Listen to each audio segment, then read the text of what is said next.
강원도 춘천 8군단 예하 보병하단 면회실. 주말 오전, 부대 내에서 가장 인간적인 냄새가 나는 이 좁은 공간은 오늘도 사람들로 가득했다. 땀 냄새, 군복에서 배어나온 습기, 컵라면 스프 냄새. 엄마들이 싸온 김밥 냄새가 미묘하게 섞여 면회실 특유의 공기를 만들고 있었다. 그 와중에 공간의 분위기를 완전히 분리해내는 사람이 한 명 있었다. 창가에 조용히 앉아있는 한 여인. 윤서진. 단정하게 묶은 긴 머리, 재킷 없이 원피스만 입었는데도 흐트러짐이 없고 억지로 젊어 보이려는 꾸밈 대신 딱 맞는 기품이 있었다. 예쁘다는 말로는 부족했고 그렇다고 무섭게 생긴 것도 아니었다. 그냥 보통 사람의 범주가 아닌 느낌. 그리고 그 사실을 가장 먼저 눈치챈 사람이 있었다. 박강호 일병. 부대에서 말 많고 허세 많기로 일중대 탑이라는 평가를 받는 문제적 경사. 그는 서진을 힐끔거리다가 결국 저지르고야 말았다. 야, 이중호. 저 여자 봐라. 저게 진짜 아들 면회 온 엄마 맞냐? 무슨 사모님급이 아니라 회장이 면회 왔다 해도 믿겠다. 이중호 상병은 씹던 젤리를 삼키지도 않은 채 킥킥댔다. 야, 전마. 저 정도면 우리 중대 홍보 모델 박아야 돼. 아니면 면회 이유가 아들이 아니라 나라고 해도 내가 믿어주지. 둘의 비열한 웃음은 면회실 시끌벅적한 분위기에 묻혀 사라지는 듯했지만 사실 그렇지 않았다. 서진은 창밖을 바라보다가 미세하게 시선을 뒤집어 그 둘을 바라봤다. 짧은 눈맞춤. 그 한순간에 둘은 이유를 알 수 없는 움찔을 느꼈다. 마치 수십 년 동안 수백 명의 장병을 지휘한 리더만이 가진 정제된 냉기가 서진의 눈동자에 스쳐 지나간 것처럼. 하지만 두 병사는 그런 걸 느끼고도 스스로를 속였다. 뭐야? 눈 마주쳤다고 지금 시비 거는 거냐? 씨 괜히 쫄았네. 하지만 쫄아 있었다. 그걸 티 내기 싫어 더 호기를 부린 것이다. 그때까지 서진은 아무 말도 하지 않았다. 얼굴도 굳히지 않았고 눈을 크게 뜨지도 않았다. 다만 눈동자의 온도를 딱 1도 낮췄을 뿐. 그게 강호의 신경을 긁었다. 아오. 저 아줌마, 시선 깔아? 내가 가서 번호라도 물어볼까? 이중호는 말리는 척하면서 입가를 틀어 올렸다. 아유, 그러다 진짜 아들한테 맞아 죽는 거 아냐? 강호는 군복상의 단추를 하나 풀고 목선이 보이게끔 각도를 잡았다. 그리고 서진 쪽으로 걸어갔다. 면회실 주변의 소음이 갑자기 멀어지는 느낌. 몇몇 가족은 불편하게 눈치를 줬다. 강호는 그런 시선을 신경 쓰지 않는 타입이었다. 저 혹시 남자친구 면회 오셨어요? 아니면 혹시 아직? 서진이 고개를 천천히 들었다. 말을 끊으라는 의도가 아니라 그가 지금 무슨 존재를 상대로 말하고 있는지를 묻는 듯한 시선이었다. 아들 기다리고 있습니다. 그 말은 한 문장이었지만 묵직한 쇳덩어리가 바닥에 떨어진 듯한 충격이었다. 강호는 말문이 막히는 느낌을 잠깐 받았다. 아니, 정확히 말하자면 압도당했다. 하지만 자존심이 허락하지 않았다. 아, 네. 그렇구나. 근데 아드님이 엄청 부럽네. 이렇게 젊고 예쁜 엄마라니. 말끝이 헛돌자 오히려 더 능글맞게 굴어버렸다. 꼬인 마음이 더 꼬였다. 그러는 사이 면회실 문이 열리고 한 신병이 들어왔다. 윤태민 이병. 아무것도 모른 채 그저 어머니를 만난다는 기대감으로 얼굴이 환하게 밝아 있었다. 방금 전까지는 창가에 서 있는 어머니. 그 앞을 가로막고 비스듬히 몸을 틀어서 기어이 뭐라도 하려는 두 선임. 딱 그 구도를 보자마자 태민의 표정은 완전히 뒤집혔다. 그는 군 생활하면서 이렇게 빨리 몸이 굳어본 적이 없었다. 저기 지금 뭐 하시는 겁니까? 평소보다 훨씬 낮은 목소리. 거친 숨. 그리고 흔들리는 동공. 이중호 상병은 무슨 재미를 찾은 듯 피식 웃었다. 야, 윤태민. 너 이런 데서 목소리 높이는 거 처음 본다? 지금 말투가 뭐야? 관등성명대. 태민은 한치도 물러나지 않았다. 이병 윤태민. 방금 선임들이 제 어머니께 어떤 말씀을 했는지 묻고 있습니다. 어머니라니까 더 웃기네. 박강호는 실성한 듯 코웃음을 쳤다. 너네 엄마가 이렇게 젊고 예쁘냐? 너 어디서 사기치냐? 태민의 손이 떨렸다. 눈앞이 점점 붉게 물드는 느낌. 선임, 제발, 사과하십시오.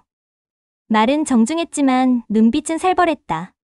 긴장한 공기가 면회실 구석부터 파도처럼 번지기 시작했다. 이중호가 조롱하듯 어깨를 쳤다. 신병이 선임한테 사과를 강요하네? 야, 너 오늘 영창 간다. 그리고 순간 태민은 멱살을 붙잡았다. 툭! 그 작은 소리가 면회실 전체의 숨을 끊었다. 병사 몇 명이 달려들어 태민을 뒤에서 잡아 끌었다. 이 상황에서도 서진은 단 한 발짝도 움직이지 않았다. 오히려 아주 조용히 핸드백을 열었다. 무언가 하나를 꺼내 테이블 위에 올려두었다. 그 손, 지금 놓으십시오. 박강호 일병. 그 목소리는 분노도 떨림도 없었다. 그저 명령. 강호는 잠깐 귀가 멍해졌다.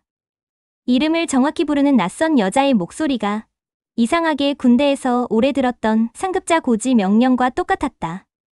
하지만 허세가 문제였다.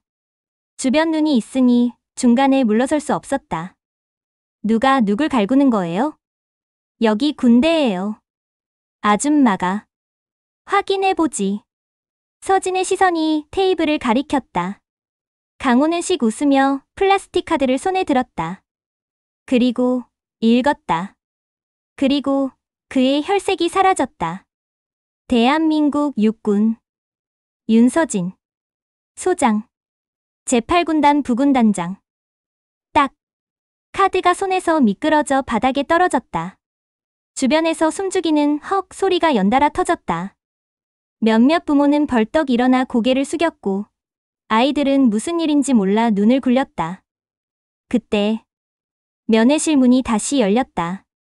중대장 최도윤 대위, 행정보급관 원상필 원사, 그리고 대대장 장종우 중령까지. 모두 얼굴이 종이처럼 하얗게 질려 있었다. 위병소에서 8군단 부군단장 사복 방문 보고가 이미 부대 전체 경로로 타고 올라간 상태였기 때문이다. 제8군단 부군단장님께 대하여 경례. 최 대위의 목이 찢어져라 터졌다. 면회실의 병사들이 반사적으로 일어섰다. 일부는 다리가 풀린 듯 덜덜 떨었다. 일부는 상황을 이해하지 못해 얼굴이 새하얘졌고 몇몇은 이미 우리 중대는 끝났다고 직감했다. 서진은 경례를 받지 않았다. 그저 냉정한 눈빛으로 면회실을 한번 훑었다. 그리고 아주 조용히 말했다.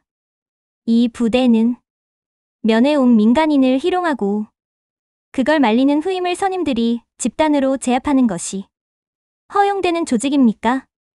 그 말에 최도윤 대위의 다리가 주저앉을 뻔했다. 모두 제 불찰입니다. 죄송합니다, 부군단장님. 서진은 천천히 시선을 아들에게 향했다. 그 눈빛에는 미안함과 걱정 그리고 확신이 동시에 담겨 있었다. 그리고 돌아서며 마지막으로 선언했다. 지금부터 이건 모자 사이의 사적인 사건이 아니라 8군단 전체 기강 문제로 처리합니다. 그리고 그 순간 춘천 면회실에서 벌어진 작은 소동은 이미 군단 단위 사건으로 변해 있었다. 면회실의 공기는 마치 물속처럼 무겁게 가라앉아 있었다. 윤태민 이병이 박강호 일병의 멱살을 움켜쥔 그 순간 주변의 부모, 아이들, 병사들 모두가 말 그대로 숨을 멈췄다. 이중호 상병이 제일 먼저 정신을 차렸다. 그는 태민의 팔을 잡아 끌며 씩 비웃었다. 야, 이병. 미쳤냐? 선임 멱살 잡고 지금 뭐 하는 건데? 서진을 희롱한 것은 둘이었지만 지금 상황에서는 자신들이 피해자라도 되는 양 군기를 앞세웠다. 태민은 손을 떨면서도 소나기 힘을 놓지 않았다. 사과하십시오. 지금 당장. 박강호는 태민의 눈을 보며 잠시 얼어붙었다. 그 눈에는 두려움도 분노도 있었다. 그리고 무엇보다 사람이 넘지 말아야 할 선을 건드렸다는 확신이 있었다. 하지만 그는 물러설 수 없었다. 수많은 병사와 부모가 지켜보는 앞에서 신병에게 기가 죽었다는 것을 절대 보여줄 수 없었다. 사과? 야, 신병. 사과는 네가 해야지. 군기가 없어도 한참 없네. 강호는 멱살을 잡힌 채 고개를 살짝 젖히며 비웃었다. 그리고 너네 엄마라고 했냐? 아무리 생각해도 말이 안 되는데. 대체 몇 살에 낳으면 저런 게니? 그 순간 퍽! 태민의 주먹이 날아갔다. 주변에서 비명이 터졌다. 병사 몇 명이 달려와 태민을 바닥에 눕혔다. 야, 잡아! 신병이 미쳤어. 태민은 바닥에 짓눌린 채 이를 악물었다.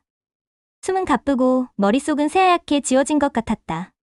하지만 단 한 가지는 명확했다.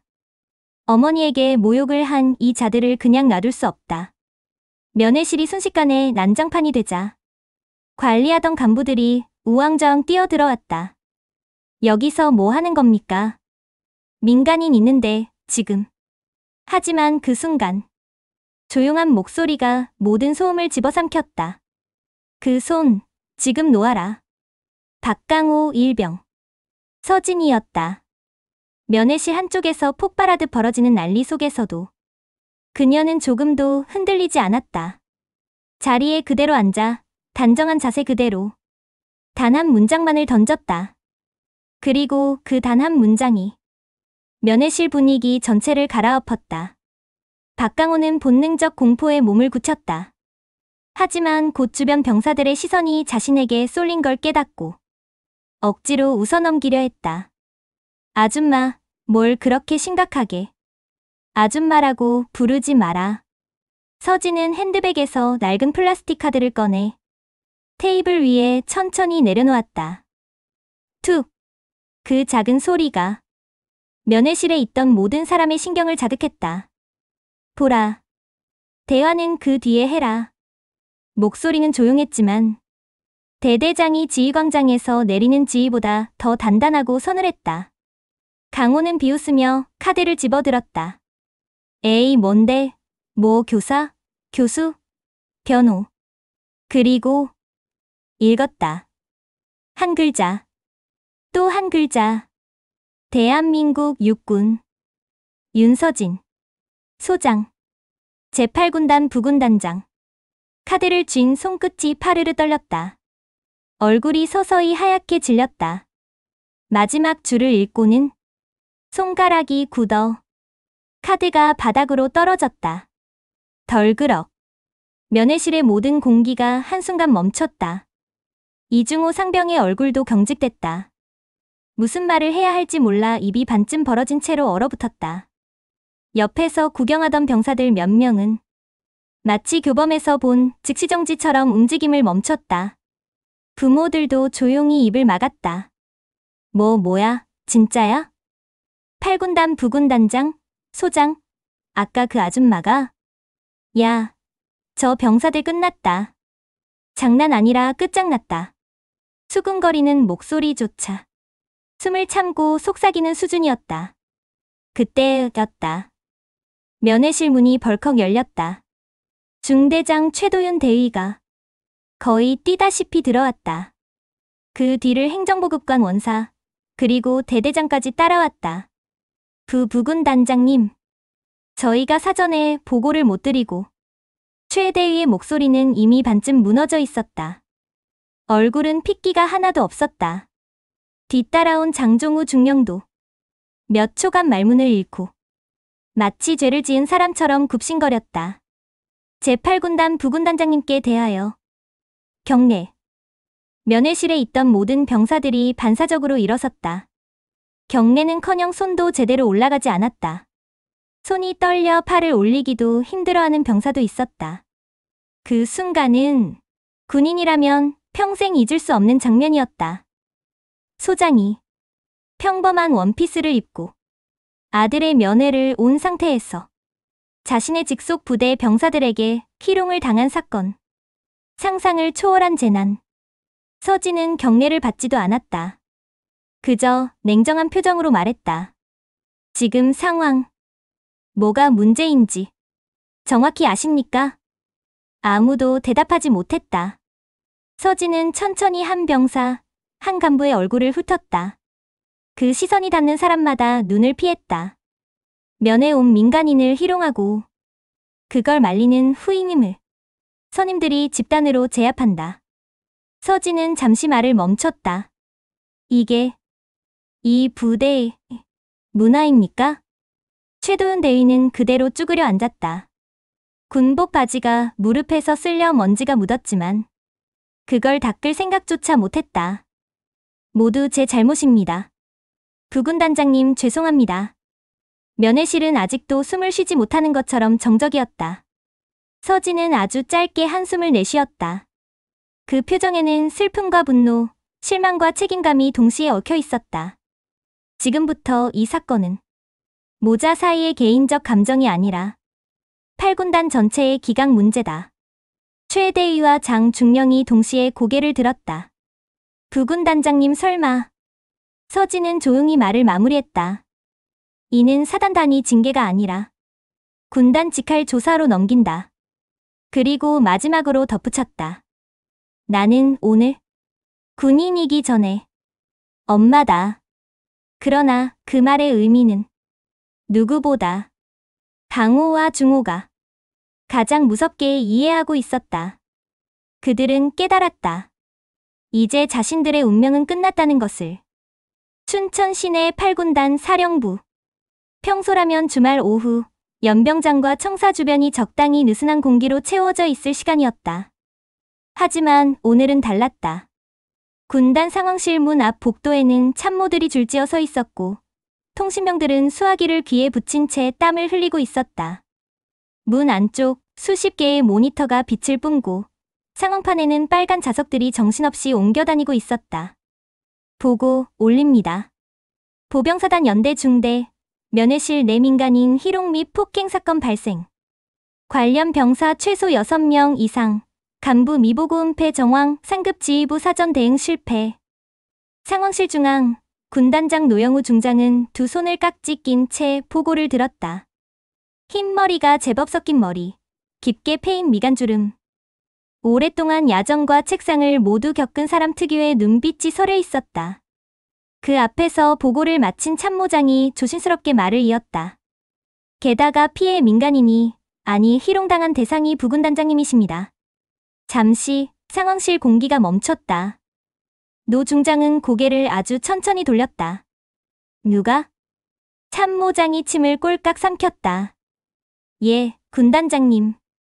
윤서진 소장님께서 사복 차림으로 아들 면회를 가셨다가 거기까지 말하자 더 이상 설명이 필요 없었다.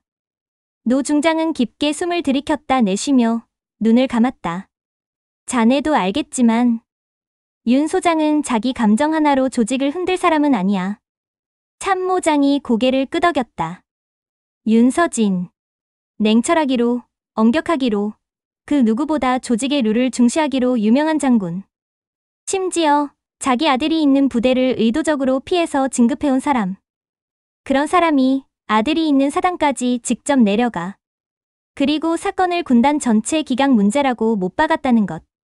그건 단순히 기분이 나빠서 발끈한 정도가 아니라는 뜻이었다. 노 중장은 잠시 침묵하다가 조용히 결론을 내렸다. 좋네. 이건 한 연대, 한 사단의 문제가 아니다. 그의 목소리가 상황실 전체를 울렸다. 오늘부로 8군단 합동특별수사본부를 편성한다. 감찰법무원병 전부 묶어라. 본부장은 감찰실장 정기석 대령. 단, 기획과 방향, 최종 승인권은. 노 중장은 입꼬리를 살짝 굳혔다. 윤서진 소장에게 준다. 자기 사건이라고 물러서라 하겠지만 오히려 그래서 맡길 거다. 스스로 선을 지켜낼 사람이다. 참모들은 서로 눈을 마주쳤다. 윤서진이 이걸 맡으면 이 부대 한 중대 정도로 끝나지 않겠는데.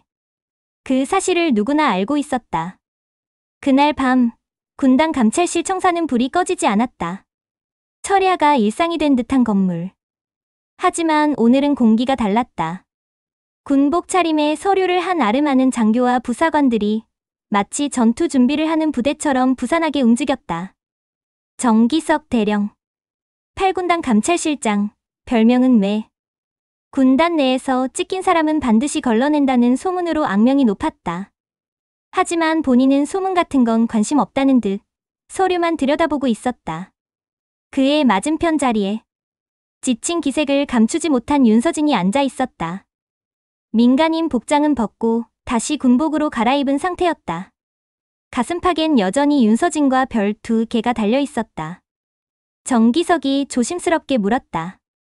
저희가 맡겠습니다, 부군단장님. 사건의 당사자이시기도 해서 괜한 오해를 사실까 걱정됩니다. 서진은 고개를 저었다. 오해 사는 건 상관없습니다. 오히려 그러니까 제가 더 엄격해야겠죠. 정기석은 그녀의 얼굴을 똑바로 바라봤다. 눈 밑에 잔주름이 조금 깊어진 것 말고는 감정이 거의 읽히지 않는 얼굴. 하지만 오랫동안 그 밑바닥을 봐온 사람이라면 알 수 있었다. 지금 그녀는 단지 당한 사람이 아니라 조직을 뜯어 고쳐야 한다고 결심한 사람이라는 걸. 서진이 입을 열었다. 이건 저와 제 아들의 문제가 아닙니다. 이미 이 부대 안에 곪은 게 있다는 신호예요. 단지 운 나쁘게 그 현장을 제가 본 것뿐이고요. 정기석은 공책을 펼쳐 펜을 눌렀다. 좋습니다. 그럼 기준부터 정하시죠. 이 사건 어디까지 파고 들어가시겠습니까? 서진은 한치 망설임 없이 답했다. 선임이 후임을 인간 이하로 취급한 지점이 나오면, 그리고 그걸 알고도 모른 척한 지휘관이 드러나면 선까지 봐줄 생각 없습니다. 정기석의 눈빛이 잠깐 빛났다.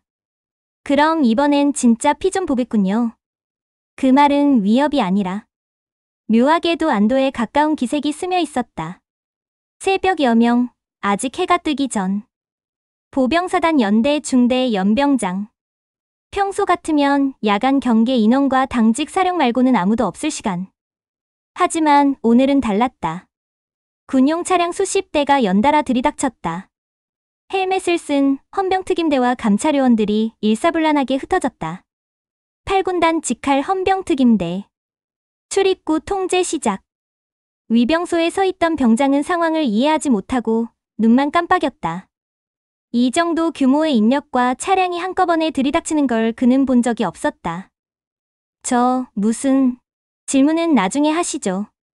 감찰 장교 한 명이 통보하듯 말했다. 지금부터 이 부대는 8군단 합동특별수사본부 통제하에 들어갑니다. 동시에 중대 행정반, 통신실, PX, 간부관사 방향으로 각기 다른 조가 뛰어갔다. 모든 전산 장비 전원 차단. 서류 파쇄기 접근 통제. 사설 휴대전화 제출 받습니다.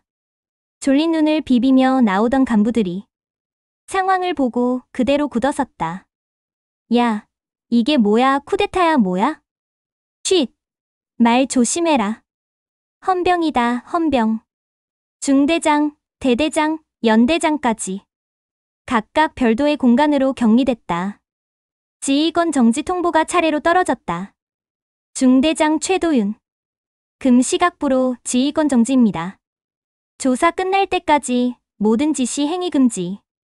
최도윤은 얼굴이 하얗게 질리면서도 억지로 자세를 바로 세웠다. 알겠습니다. 그는 이미 알고 있었다. 이 정도면 그의 경력은 사실상 끝났다는 걸. 조사는 조용하지만 잔인하게 시작됐다. 헌병과 감찰, 법무 인원들이 조를 이루어 병사들을 한 명씩 호출했다. 면담실은 임시로 꾸민 소대의 회의실이었다. 탁자 하나, 의자 2개. 한쪽에 따로 놓인 녹음장치. 가장 먼저 불려간 건 면회실 사건의 당사자들. 박강호, 이중호, 그리고 윤태민. 강호는 헌병 앞에 앉아 자기 무릎만 뚫어지게 내려다보고 있었다. 감찰 장교가 조용한 목소리로 물었다. 자, 박일병. 면회실에서 무슨 일이 있었는지 본인이 기억하는 그대로 말해보세요. 강호는 입술을 깨물었다. 사실을 말해도 지옥. 거짓말을 해도 지옥일 것 같았다. 제가 말실수를 했습니다. 구체적으로요. 피해자분이, 아니, 부군 단장님이 신병 어머니라고 하시니까 제가 농담을 좀. 어떤 농담이죠? 감찰 장교의 눈빛은 저기도 연민도 없었다.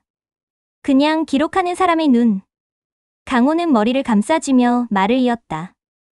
그냥 진짜 어머니 맞냐?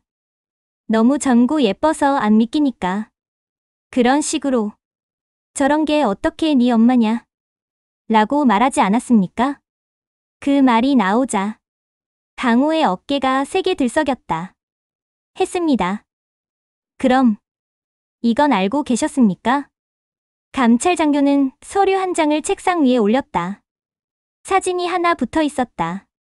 군복을 입고 정복 차림으로 선 윤서진 소장의 공식 사진이었다. 8군단 부군단장이라는 사실이요. 강호는 눈을 질끈 감았다.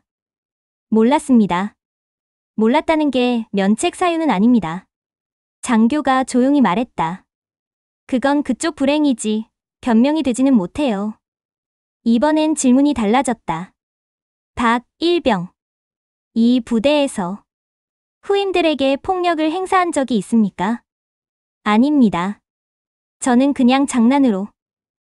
탁. 볼펜 끝이 책상에 부딪히는 소리가 났다. 주먹으로 때린 건 폭력이 아니고요. 기합 준다고 운동장에 기어다니게 한 건요. 밤에 침대에서 깨워서 얼차려 준 건요. 강호의 숨이 가빠졌다. 다들 그렇게. 다들 하는 줄 알았습니다. 그 말은 사실. 이 부대에 민낯이기도 했다. 윤태민의 조사 방식은 조금 달랐다. 감찰 장교는 그에게 종이와 펜을 내밀었다. 윤이병. 지금부터 이 부대에 온 이후로 선임과 간부들에게서 보았거나 들은 부조리를 생각나는 대로 날짜와 사람을 가능한 한 구체적으로 써보세요. 태민은 한동안 펜을 잡고 가만히 있었다. 머릿속에서 장면들이 뒤죽박죽으로 떠올랐다. 첫날 밤 생활관에서 들려오던 줄 잘 서라는 말들. PX 봉투가 선임들의 손을 거쳐 간부 사무실로 사라지는 걸 아무도 이상하게 여기지 않던 날들. 야, 후임 애미 애비 사진 갖고 와라. 수준 좀 보게. 라며 웃던 얼굴들. 그는 숨을 크게 들이쉬고 글을 쓰기 시작했다. 입소 후 첫 주 금요일. 생활관에서 박강호 일병이 후임 2명을 불러 자기 옷과 속옷을 세탁하게 시켰습니다. 거절하자 밤에 기합을 줬습니다. 사유는 군기불량. 한 줄, 한 줄 써 내려갈수록 손목이 더 무거워지는 느낌이었다. 월 1. 소대 선임들이 후임에게 부모, 여자친구 사진을 가져오라고 했습니다. 사진을 돌려보며 외모 품평을 했습니다. 불쾌했으나 아무도 문제 삼지 않았습니다. 월 1. 중대 전체 회식 후 중대장님이 특정 병사들에게 PX 물품과 커피 믹스를 가져오게 했습니다. 그중 일부는 행정반 쪽으로 사라졌습니다. 왜 그런지 물어볼 수 있는 분위기가 아니었습니다. 감찰 장교는 조용히 물었다. 윤이병. 당신은 이 부조리를 보면서 왜 그때는 말하지 않았습니까? 태민은 손을 멈추고 허탈하게 웃었다. 나래도 변하지 않을 거라고 생각했습니다. 그리고 차라리 제가 맞는 게 나을 때도 있었으니까요. 계속 보고 있으면 나중에는 이상한지조차 헷갈립니다. 그 말이 끝났을 때 감찰 장교와 헌병의 눈이 잠깐 마주쳤다. 눈빛에는 역시 그렇지라는 씁쓸한 공감이 담겨 있었다. 조사가 진행될수록 중대의 진짜 모습이 드러났다. 상습 구타와 가혹행위는 기본이었고 그걸 훈육이라고 포장한 간부들의 말들이 기록에 그대로 올라갔다. 아, 그건 그냥 정신교육 차원에서. 요즘 애들이 워낙 나약해서 조금 세게 잡은 거지 폭력까지는. 그들이 했던 말은 대부분 비슷했다. 그리고 그 말들은 하나같이 조직이 사람 위에 있다는 걸 당연하게 여기는 사람들의 언어였다. PX 물품 상납 구조도 밝혀졌다. 선임 병사가 후임들에게 강요해 모아진 음료수, 과자, 담배들이 소대장실과 행정반으로 자연스럽게 흘러 들어가는 구조. 누구도 이상하다고 말하지 않았다. 원래 다 그렇게 하는 줄 알았기 때문이다. 감찰요원이 중대 서류와 근무일지, 회식 내역, PX 정상 기록까지 샅샅이 뒤지자 군단 법무실에서 파견 나온 장교가 한숨을 쉬었다. 이 정도면 그냥 군대라는 이름을 달고 있던 폐쇄 폭력 조직 수준이군요. 보고받던 정기석 대령이 씁쓸하게 웃었다. 그러게요. 그동안 우리가 조용하면 잘 돌아가는 부대라고 착각했던 곳이 사실은 비명이 밖으로 새어나오지 않아서 조용했던 것뿐이었네요. 며칠 뒤 8군단 상황실. 정기석 대령이 두꺼운 보고서를 들고 들어왔다. 표지에는 굵은 글씨 4줄이 적혀 있었다. 보병사단 연대 중대부대 기강 문란 및 인권침해 관련 합동조사 중간보고. 회의 테이블에는 군단장 노영우, 부군단장 윤서진, 참모장, 법무참모, 인사참모 등이 앉아 있었다. 정기석이 보고를 시작했다. 간단히 말씀드리겠습니다. 이중대는 더 이상 군대라고 부를 수 없습니다. 법무참모가 안경을 만지작거리며 물었다. 폭력, 물품 상납, 인권침해. 대충 예상은 했는데 그 이상이라는 말씀이십니까? 정기석이 페이지를 넘겼다. 예상하신 것보다 더합니다.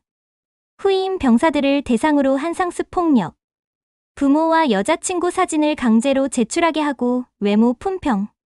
정신적으로 압박하기 위한 집단 욕설. 중대장과 간부들의 묵인. 심지어 민원 들어온 적도 있었는데 요즘 애들이 유별나서 그렇다며 상급 부대에 축소 보고한 정황도 있습니다.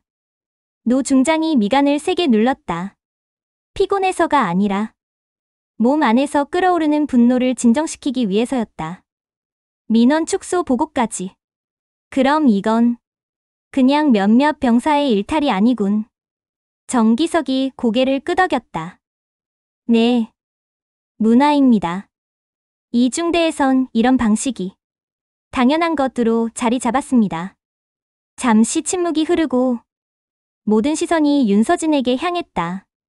그녀는 무표정하게 보고서를 내려다보다가 볼펜을 집어들었다. 한 줄, 딱 한 줄을 보고서 뒷장에 적었다. 해체 상신. 그리고 아주 조용히 말했다.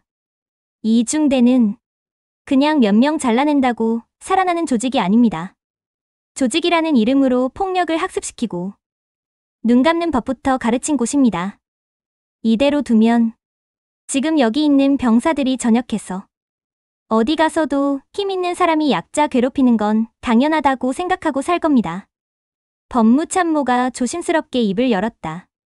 중대를 해체하면 병력 운용상 공백이 생깁니다. 전력 배치도 다시 짜야 하고 연대사단 차원에서 부담이. 노 중장이 손으로 그 말을 잘랐다. 우리가 군단급 부대 아닌가?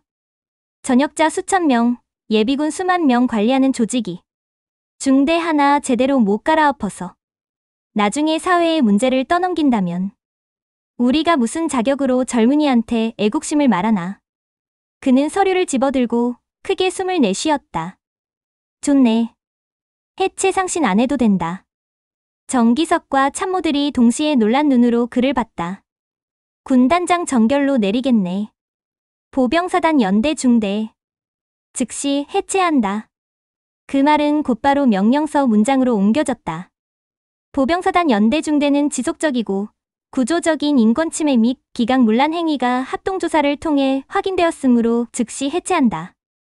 동중대 소속 병사 전원은 군단 예하 각 부대로 분산 배치하며 중대장 및 간부 전원은 보직 해임 후 징계위원회에 회부한다. 중대기는 8군단 역사관에 불명예 해체 부대로 영구 보존한다. 보고서를 들고 나온 정기석은 잠시 웃었다. 이제 진짜 춘천 일대가 시끄러워지겠군요. 서진은 창밖을 바라봤다. 춘천 하늘 위로 연무가 희미하게 떠 있었다. 시끄러워져야죠. 조용해서 문제였으니까요. 해체 명령은 사단 연대 대대를 거쳐 순식간에 병사들 생활관까지 전파됐다. 야, 들었냐? 우리 중대 해체한대. 그게 진짜야? 그냥 소문 아니고? 군단에서 직접 내려왔대. 역사관에다 우리 중대기 박아놓는다고. 어떤 병사는 허탈하게 웃었고 어떤 병사는 겁에 질려 울먹였다. 야, 그럼 우리 어디로 가냐? 군단 예하 부대에 나눠 보내는 거라잖아. 이제 여기서 같이 굴던 애들이랑 다 흩어지는 거지 뭐. 몇몇 선임들은 이게 다 요즘 엑스병신 같은 신병들 때문이야. 별것도 아닌 걸 민원 넣고 지랄했어. 라며 분노를 후임들에게 쏟아냈다. 하지만 그 말에 예전처럼 고개를 끄덕이는 후임은 많지 않았다. 오히려 그 말을 들은 몇몇은 고개를 돌려 헛웃음을 흘렸다. 별것도 아닌 거? 그래, 우리가 당한 건 다 별거 아니었겠지. 그런 냉소가 퍼져나갔다. 윤태민 역시 전출 명단에 올라 있었다. 윤태민 이병. 타 부대 전출 명령 나왔다. 강원도 동해안 경계 부대 쪽으로 간다더라. 인사계가 중대 행정반에서 호출했다. 태민은 고개를 끄덕였다. 네, 알겠습니다. 그 소식을 듣고 몇몇 동기가 다가왔다. 야, 윤태민. 그래도 너는 이제 좀 편하게 살지 않겠냐? 여기서 겪은 거 생각하면 다른 데 가면 천국일 것 같지 않냐? 태민은 대답 대신 천천히 생활관을 둘러봤다. 2단 침대, 축축한 매트리스, 개인 사물함, 항상 반쯤 고장나는 선풍기, 밤마다 누군가의 욕설과 누군가의 억눌린 울음이 섞여 들리던 좁은 공간. 이곳이 지옥이었는지, 그냥 어딜 가도 비슷한 지옥이 있을지, 그건 아직 알 수 없었다. 하지만 한 가지는 확실했다. 나는 적어도 여기서 배운 잘못된 걸 내가 가는 곳에 퍼뜨리지는 말아야겠다. 그가 짐을 싸는 동안 복도 끝에서 한 조용한 발걸음 소리가 들렸다. 돌아보니 윤서진이 서 있었다. 오늘은 정복이 아니라 단정하게 달인 전투복 차림. 가슴에 별 2개가 형광등 불빛을 받아 희미하게 빛났다. 태민은 반사적으로 자세를 고쳐 세웠다. 이병 윤태민. 부르셨습니까? 서진은 피식 웃었다. 여기서만큼은 그 말투 좀 내려놔도 된다. 두 사람 사이에 묘한 침묵이 흘렀다. 들었다. 전출 명령 났다며. 네. 해안 경계 소초 쪽으로 가게 됐습니다. 서진은 고개를 끄덕였다. 잘 됐다. 여긴 너를 두기엔 이미 너무 많이 흔들린 곳이다. 누군가에겐 널 문제의 근원이라고 탓하면서 내게 보이지 않게 더 많은 걸 떠넘기려고 들 거야. 태민은 입술을 깨물었다. 그래도 엄마가, 아니, 부군 단장님이 그냥 넘어가지 않으셔서 다행이에요. 그는 솔직한 마음을 말했다. 처음엔 솔직히 겁났어요. 엄마가 투스타라는 게 알려져서 나 혼자만 더 찍히는 건 아닌가. 서진의 눈빛이 잠깐 흔들렸다. 미안하다. 너한테 그런 부담을 지우고 싶진 않았는데. 태민은 고개를 저었다. 근데 생각해보니까요. 이 부대 언젠간 한 번은 터졌어야 했던 것 같아요. 운 나쁘게 그 현장에 엄마가 계셨던 것뿐이고. 서진은 그 말에 복잡한 표정을 지었다. 자신의 존재가 아들에게 있어 어떤 무게였을지 지금까지도 완전히 이해하지 못하고 있었다. 가서도 힘들 거다. 서진이 조용히 말했다. 어디든 완벽한 부대는 없으니까. 근데 한 가지만 기억했으면 좋겠다. 뭔데요? 내가 여기서 겪은 부당함을 내가 다른 사람한테 반복하지만 않으면 그걸로 충분하다. 태민은 잠시 그 말을 곱씹었다. 그리고 천천히 고개를 끄덕였다. 알겠어요. 엄마. 그가 마지막에 선택한 호칭은 부군 단장님이 아니라 엄마였다. 서진의 입술이 미세하게 떨렸다. 하지만 끝내 눈물을 보이진 않았다. 가서 살아남아라. 잘 버티고 잘 배우고 잘 돌아와라. 예. 다녀오겠습니다. 며칠 뒤 군단 교육 자료가 하나 새로 생겼다. 제대군인 인권교육 특별사례. 상단에는 이렇게 적혀 있었다. 보병사단 연대 중대. 기강회의 및 상명하복 문화의 왜곡 사례. 강의실에서 그 자료를 넘기던 젊은 중대장 후보생들은 중간쯤에서 숨을 멈추곤 했다. 면회 온 모 장군을 병사가 희롱한 사건을 계기로 한 중대 전체가 해체된 사례. 그 사건은 군단 내 소문으로만 남지 않았다. 실명과 부대명만 가려진 채 공식 교육 콘텐츠로 활용되기 시작했다. 이제 누군가 후임에게 손을 들기 전에 그 사례가 먼저 머릿속을 스쳐 지나가게 만들기 위해서. 그리고 어느 생활관, 아직도 군기를 말하며 욕을 쏟아내던 어느 선임의 입을 조용히 멈추게 하기 위해서. 야, 지금 시대가 어떤 땐데. 괜히 잘못 건드렸다가 중대가 날아갈 수도 있다더라. 그 말 속에는 두 가지 의미가 있었다. 하나는 이제는 함부로 못하겠다는 두려움. 그리고 다른 하나는 그래도 아직도 본성이 바뀐 건 아니다라는 씁쓸함. 하지만 어쨌든 변화는 시작되고 있었다. 춘천의 작은 면회실에서 한 번 터진 소동이 8군단 전체의 공기를 바꾸고 있었다. 어떤 병사에게는 공포로, 어떤 병사에게는 작은 희망으로. 그리고 그 소동 한가운데서 한 중대가 지워졌다. 철모 위의 계급장 대신 사람 하나하나를 사람으로 보게 만들기 위한 작은 시작이 이미 그려지고 있었다. 윤태민의 전출 명령은 해체 명령과 동시에 떨어졌다. 이유는 단순했다. 부군단장 아들이 현재 부대에 남아있는 한 사건 처리 과정에 영향을 줄 수 있음. 후폭풍 방지 및 조직 안정 목적. 이 말은 곧 여기에 두면 위험하다. 너도, 너를 둘러싼 사람들도. 라는 뜻이었다. 서류로 적힌 문장은 차갑게 보였지만 그 안에는 감정이 숨어 있었다. 지휘부의 부담도 있었고 병사들 간에 생길 미묘한 역학도 고려해야 했다. 하지만 무엇보다 윤서진의 마음이 그 결정을 이끌었다. 자신 때문에 아들이 고립될 가능성.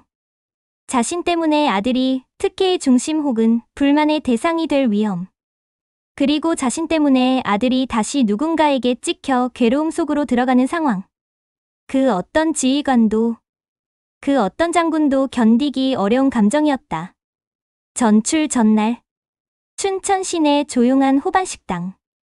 춘천호의 잔잔한 물결이 유리창 너머에서 반짝이고 있었고 크지 않은 식당 안에는 파전 굽는 소리와 은은한 된장 냄새가 맴돌았다. 식탁에는 국물 자작한 감자탕과 파전 한 장, 그리고 반찬 몇 가지가 놓여 있었다. 태미는 사복 차림이라 오히려 더 어색했다. 평소 군복이 그의 외피라면 지금의 옷은 아직 자기 몸에 익지 않은 껍데기처럼 보였다. 반면 윤서진은 단정한 블라우스와 슬랙스 차림. 평소 군복을 입고 단단한 분위기를 풍기던 그녀와 너무 달라. 태미는 순간 부모님을 처음 보는 사람처럼 낯설어했다. 둘 사이에 잠시 조용한 공기가 흘렀다. 왜 말 안 하셨어요? 태민이 먼저 입을 열었다. 조심스럽지만 꾹 눌러온 감정이 묻어 있었다. 뭐를? 서진은 이미 알고 있었지만 태민에게 먼저 말하게 했다. 엄마가 아니, 부군 단장님이라는 거요. 그 한 문장에 담긴 감정은 단순한 서운함도 아니었고 단순한 분노도 아니었다. 혼란, 두려움, 자존심, 그리고 미묘한 자책. 내가 그걸 알았으면 내가 면회실에서 그렇게까지 감정적으로 움직이지 않았을 수도 있고. 태미는 포크를 쥔 손을 내려놓았다. 아니면 오히려 더 움츠러들었을 수도 있어요. 서진은 그 말에 천천히 숨을 들이쉬었다. 그래서 말하지 않은 거야. 태민의 시선이 흔들렸다. 왜인지 더 서운했다. 서진은 스테인리스 숟가락을 내려놓고 아들 눈을 똑바로 바라보았다. 나는 내 앞에서만큼은 계급 없는 사람이 되고 싶었어. 그 말이 가슴에 쿵 내려앉았다. 계급 없는 사람? 그래. 군복을 입고 있든 벗고 있든 나는 너에게 소장이나 부군단장이 아니라 단순히 엄마이고 싶었어. 식당 안의 조용한 공기 속에서 그 말은 더 무겁게 들려왔다. 왜냐면 서진은 잠시 말을 끊었다. 아무리 단단해 보이는 사람이더라도 자기 약점을 이야기할 때는 호흡이 무너질 수밖에 없다. 너희 아버지가 내 계급 때문에 견디지 못했거든. 태민의 손이 멈췄다. 그가 태어나기 전부터 들었던 이야기지만 정작 진짜 맥락을 들은 적은 없었다. 서진은 잔을 들었다 놓으며 말을 이었다. 우리가 둘 다 소령일 때까진 괜찮았어. 그땐 경쟁도 질투도 덜했으니까. 근데 내가 먼저 대령 달고 그리고 장군 후보군에 올라가고 그때부터 내 아버지는 점점 무너졌지. 그녀의 목소리는 담담했지만 그 안에는 시간이 묻은 상처들이 그대로 살아있었다. 내 아버지는 군대보다 가정을 사랑했던 사람이었어. 근데 가정 안에서조차 내가 상급자라는 느낌을 단 한 번도 받지 못하니까. 태민이 천천히 고개를 들었다. 엄마가 잘못한 게 아니잖아요. 맞아. 근데 잘못이 없다고 했어. 상처가 없는 건 아니지. 서진은 쓰디쓴 표정을 지었다. 그래서 널 키울 때 절대로 엄마 계급 때문에 내 군생활이 이상해지면 안 된다는 마음이 너무 강했어. 그 말에서 태민은 평소 몰랐던 그녀의 불안과 고통을 조금은 이해하게 되었다. 하지만 이내 그 상처 위로 새로운 갈등이 겹쳐졌다. 근데 결국 엄마가 그 힘을 쓴 거잖아요. 서진의 손이 잠시 멈췄다. 비난이 아니라는 걸 알면서도 그 말은 날카로운 칼처럼 들렸다.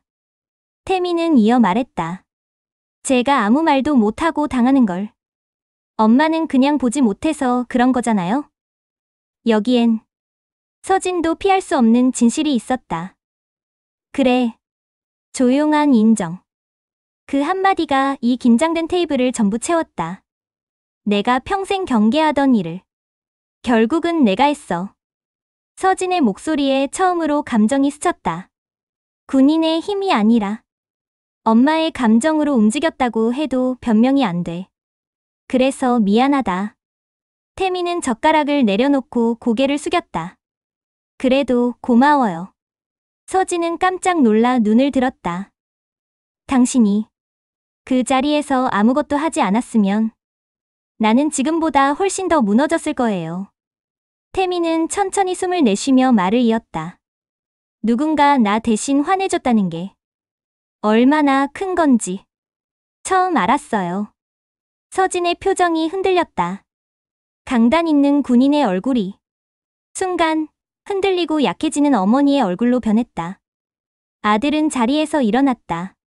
그리고 조심스럽게 서진의 어깨 뒤로 가 그녀를 안았다. 가만히, 천천히. 서진은 눈을 뜨고 가슴 깊이 침을 삼켰다. 태민아. 네. 나는 아직도 헷갈린다. 그날 내가 보여준 건 군인 윤서진인지 엄마 윤서진인지. 태민은 어머니의 등을 토닥였다. 둘 다면 안 돼요? 서진은 눈을 크게 떴다. 둘 다면 어떠냐고요? 그날 저는 누군가가 저 대신 정의롭게 화내주는 게 필요했어요. 태민의 말 속에는 군 생활의 피로와 억눌림, 그리고 버텨온 감정들이 녹아 있었다. 군인 윤서진도, 엄마 윤서진도 둘 다 저한테 필요해요. 서진은 그제야 눈을 감았다. 오래오래 무겁게 내려놓지 못했던 숨을 한 번에 토해내듯. 그날 밤 춘천 호반 위로 바람이 불었다. 유리창 흔들리는 소리와 호수가 부딪히는 잔잔한 물결이 식당 안에 은은하게 울렸다. 그동안 쌓였던 군인과 엄마의 경계, 계급과 모성의 균열은 아주 조금씩 아물기 시작했다. 하지만 그 장면은 그저 둘만의 감정 회복으로 끝나지 않았다. 둘은 알았다.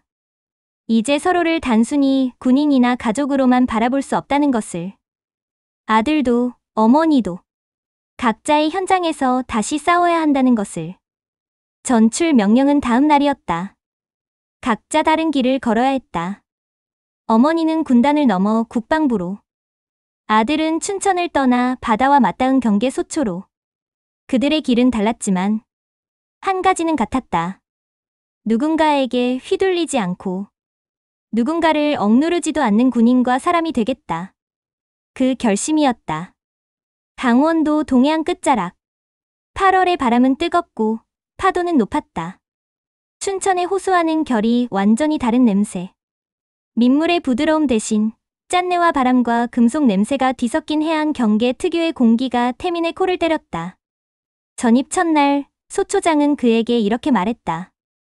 여긴 춘천하고 다르다. 여긴 산이 아니라 바다니까. 실수하면 물에 빠져 죽는 거고 느슨하면 바로 적이 들어오는 곳이다. 정신 바짝 차려라. 그래도 너 같은 애 오면 든든하긴 하다. 사람들은 태민의 이력을 몰랐다. 혹은 알고 싶지 않았다. 여긴 서로 묻지 않고 서로 너무 관심도 주지 않는 곳. 그런 분위기가 오히려 태민에게는 편안했다. 그는 춘천에서의 기억을 깔끔하게 접어 가방에 넣은 뒤 전혀 다른 세계로 들어왔다. 1점 군단장 아들이 아닌 그저 한 명의 병사. 전입 첫날부터 태민은 스스로에게 규칙을 하나 세웠다. 나는 누구의 보호도 받지 않는다. 누구에게도 선을 넘지 않는다. 어제의 내가 부당하다고 느낀 걸 오늘의 내가 반복하지 않는다. 아침 점호 전 가장 먼저 일어나 마당을 쓸고 식사 당번이 부족하면 군말 없이 뛰어들었으며 작업 투입이 어려운 곳엔 스스로 제가 하겠습니다라고 말했다. 그가 나서서 하는 일들은 어떤 병사들에게는 의아하게 보였고 어떤 이들에게는 부담스럽게 보였다. 하지만 시간이 지나자 모두가 느끼기 시작했다. 저 녀석은 의도가 없다. 선 넘지도 않고 선도 안 잡고 그냥 할 일을 조용히 하는 놈이다. 부대라는 작은 사회에서 그만큼 어려운 자세는 없었다. 한참 후임인 병사가 물었다. 윤일병님, 혹시 뭐 때문에 그렇게 열심히 하세요? 태민은 대답을 오래 고민하지 않았다. 내가 전에 있던 데가 좀 후졌어. 그래서 알아. 어떤 분위기가 사람을 망치고 어떤 분위기가 사람을 살리는지. 후임은 이해 못했지만 그 말에서 묘한 안정을 느꼈다. 이상하게 태민이 있으면 생활관 내부도 조금 조용해지고 불필요한 군기가 줄어들었다. 단 한 명의 병사가 중대 하나를 바꿀 수는 없다. 하지만 소초 하나 정도는 미세하게 바람을 바꿀 수 있다. 그게 바로 태민이었다. 2점 태풍, 그리고 첫 시험. 그의 전입 2달 뒤 태풍주의보가 내려졌다. 바람은 집채만 한 파도를 들어 올리고 하늘은 축축한 먹구름으로 뒤덮였다. 해안 소초 전체가 바람에 흔들릴 정도였다. 밤 11시 48분. 전기 끊김 경보가 울렸다. 수신호등 설치. 비상 발전기 가동. 통신반 상황실 연결 유지. 그러나 비가 너무 세게 몰아쳐 통신선이 끊기고 발전기 스위치도 습기로 먹통이 됐다. 소초장은 욕설을 내뱉었다. 젠장. 이러다 전부 마비되겠는데? 그 누구도 해결책을 찾지 못하는 순간 태민이 조용히 말했다. 저 나가보겠습니다. 뭐? 비바람에? 지금 이 상황에서? 누군가는 나가야 합니다. 헬멧을 쓰고 우비를 꾹 눌러쓰고 태민은 그대로 폭우 속으로 뛰어들었다. 비는 마치 기둥처럼 쏟아냈고 파도는 방파제를 집어삼킬 듯 밀고 들어왔다. 발전기실 도착. 태미는 렌치로 패널을 열고 수동 기동 장치가 젖어 돌아가지 않는 걸 확인하자 바로 건식 포켓을 꺼내 닫고 예비 코드를 연결해 우회 전류를 만들어냈다. 돌아가라 돌아가. 그리고 화트르르릉 발전기가 살아났다. 소초 내 조명이 하나 둘 켜졌다. 살아났다. 전기 복구. 동시에 태미는 바로 통신실로 뛰었다. 젖은 손으로 전선을 만질 수 없어. 입으로 PVC 피복을 뜯고 수동 연결을 만들며 희미한 전류를 잡아냈다. 한 병사가 소리쳤다. 송신 간다. 8군단 상황실 연결. 태미는 벽에 기대한다. 숨을 몰아쉬며 쓴웃음을 지었다. 나 드라마 찍는 것도 아니고 뭐 하는 거냐. 하지만 그 순간 소초장이 나타나 그의 어깨를 세게 잡았다. 윤일병. 내가 살렸어. 소초도 우리도. 그 말은 태민이 군대에서 받은 첫 순수한 인정이었다. 계급도 힘도 배경도 아닌 온전히 그 자신으로. 태민은 고개를 숙이며 답했다. 다 같이 살아야죠. 3점 새로운 군 생활, 새로운 자신감. 태풍 이후 소초의 분위기는 확 바뀌었다. 후임들은 태민을 사수라고 불렀고 선임들은 그에게 조언을 구했다. 심지어 소초장은 일지를 작성하면서 이렇게 적었다. 윤태민 일병은 소초에 큰 안정감을 가져왔다. 군인답다. 그리고 사람답다. 그 문장을 본 태민은 오랜만에 웃었다. 그는 깨달았다. 엄마의 이름을 빌리지 않아도 나는 내 자리를 만들 수 있다. 춘천에서의 그 치욕스러운 기억, 면회실에서의 분노, 그리고 어머니 때문에 생긴 부담, 그 모든 것들이 이 작은 소초에서 조금씩 풀리고 있었다. 태민은 이제 자신의 발로 서 있었다. 4점 국방부의 윤서진 변화의 방향을 잡다. 한편 서울 국방부. 윤서진은 정책기획실장이라는 새로운 보직에서 매일 아침 6시에 출근해 회의와 보고 속에서 시간을 보냈다. 그녀의 데스크에는 다음과 같은 문구가 적혀 있었다. 지휘관의 윤리는 군인의 존엄을 지킨다. 그녀는 강의실에서 젊은 장교들에게 말했다. 지휘관이 된다는 건 계급을 얻는 게 아니라 무게를 얻는 겁니다. 그리고 그 무게는 당신 밑에 있는 사람의 애정과 고통, 상처와 희망까지도 함께 짊어지는 거죠. 장교 한 명이 손을 들었다. 부군 단장님, 혹시 그 사건 때문에 이렇게 말씀하시는 건가요? 서진은 단호하게 고개를 저었다. 그 사건은 계기였을 뿐이에요. 본질은 우리 군이 변해야 한다는 것. 그녀의 말은 회의실 안의 공기를 바꿨다. 서진은 그날 밤 사무실 불이 모두 꺼진 뒤에도 혼자 남아 한 장의 사진을 꺼냈다. 춘천 호수 앞에서 찍은 태민의 어린 시절 사진. 엄마가 해줄 수 있는 건 여기까지일까? 그녀는 중얼거렸다. 5점 정기휴가 그리고 재회. 3개월이 흘렀다. 하늘은 가을빛으로 선명하게 맑았다. 태민의 첫 정기휴가. 버스 정류장 앞. 해안바람에서 벗어나 도심 냄새가 나는 그 공기. 그 앞에서 서진이 있었다. 이번엔 정복도 전투복도 아니라 평범한 니트와 청바지. 그저 엄마의 모습. 태민은 버스에서 내리자마자 말없이 달려왔다. 엄마. 서진은 순간 놀랐지만 이내 두 팔을 벌려 아들을 받아줬다. 보고 싶었다, 아들. 저도요.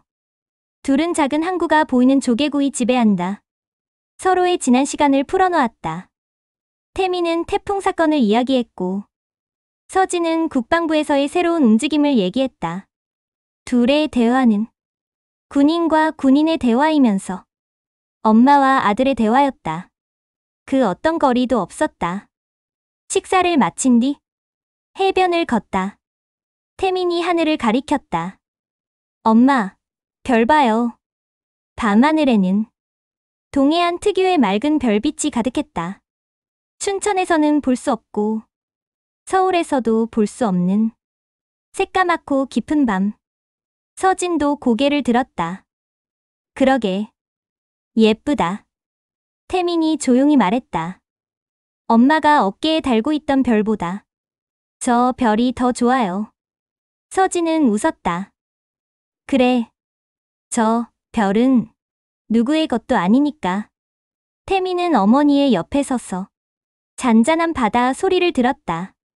그리고 말했다. 엄마, 저 이제는 군인으로도 사람으로도 흔들리지 않으려고요. 서진이 그의 어깨를 감싸며 말했다. 너는 이미 잘하고 있어. 둘의 그림자가 바다 위로 길게 늘어졌다. 그 그림자 사이에는 더 이상 군단도 중대도 계급도 놓여 있지 않았다. 오직 서로가 있었다. 바다 위에서 빛나는 별들처럼. 마지막 문장. 8군단 춘천 면회실에서 시작된 작은 소동은 한 중대를 지워버렸지만 동시에 한 군인을 만들었고 한 가족을 다시 세웠다. 철모에 달린 별이 아니라 서로의 마음속에서 반짝이던 별이 비로소 제자리를 찾은 순간이었다.